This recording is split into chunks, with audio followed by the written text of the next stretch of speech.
ఇంత ఘోరమా? ఇంత అమానుషమా? ఆ రోజు ఆగమేఘాల మీద సింగయ్య కుటుంబానికి 10 లక్షలు ఇచ్చి పంపించినప్పుడు జగన్ రెడ్డిలో ఎంత మార్పు అనుకున్నా, ఇంత ఘోరం, ఇంత అమానుషం అనుకోలేదు. తన కారు కిందే పడితే తెలిసి కూడా పక్కకు లాగి పడేసి సాయంత్రం వరకు ఏమీ తెలియనట్లుగా ర్యాలీ కొనసాగించటం ఎంత దారుణం! అదొక హృదయమేనా? అసలు పరామర్శ యాత్ర పేరిట వెళుతున్నది బల ప్రదర్శనకే అని ఇవాళ స్పష్టంగా అర్థమవుతోంది. కాన్వాయ్ అని చెప్పినా కాదని గుడ్డిగా కొట్టి పారేశారు ఆ రోజు. కానీ అది మీరున్న కారు అని స్పష్టంగా తెలుస్తోంది. అందుకే సింగయ్య హత్యకు హడావిడిగా 10 లక్షలు వెలకట్టారా? మానవత్వం ఎలాగూ లేదు. కనీసం సిగ్గుందా?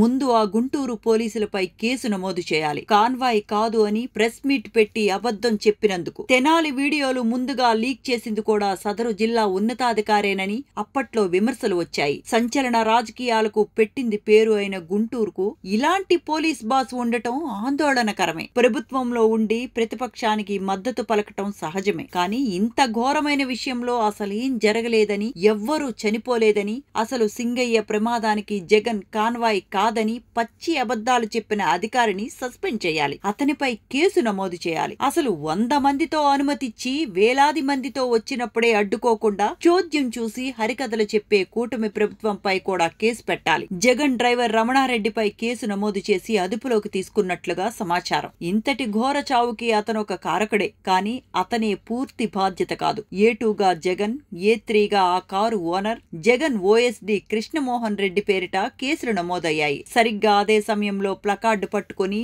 బానెట్ పైకి ఎక్కి ఉన్మాది కార్యకర్తపై కూడా కేసు పెట్టాలి. ఒక్క నేత కానివ్వండి, ఒక్క కార్యకర్త కానివ్వండి పట్టించుకోకపోవటం విడ్డూరంగా ఉంది. అక్కడ పడి ఉన్న సింగయ్యను పెట్రోలింగ్ పోలీసులు చూసి హాస్పిటల్కు తరలించేంత వరకు గుట్టుగా ఉంచేయటం ఎంత దారుణం, ఎంత విషాదం!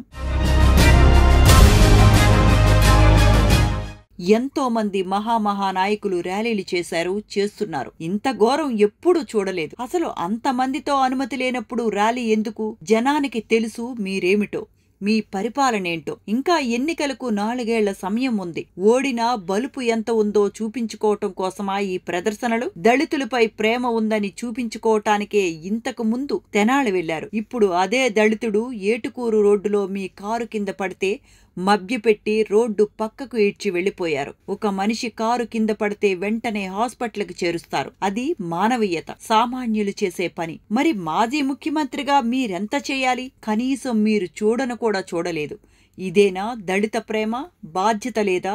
రాజకీయాలే ముఖ్యమా? పైగా తమరి పర్యటనల్లో సరైన భద్రత ఇవ్వటం లేదని, రోప్ పార్టీ పోలీసులు లేరని, తాడేపల్లి ప్యాలెస్ కు భద్రత లేదని ఏం డ్రామాలు చేస్తున్నారు? భద్రత ఎందుకు? అంత భయం ఎందుకు? తప్పులపై తప్పులు చేస్తున్నారని తెలుసుకున్నారా? జనం ఎక్కువ ఉన్నారు కాబట్టి జగన్మోహన్ రెడ్డికి విషయం చేరలేదు. టీడీపీ రాజకీయం చేస్తోందని వైసీపీ పార్టీ కాసేపటి క్రితం ప్రకటన విడుదల చేయటం మరీ పైశాచికత్వానికి పరాకాష్ట.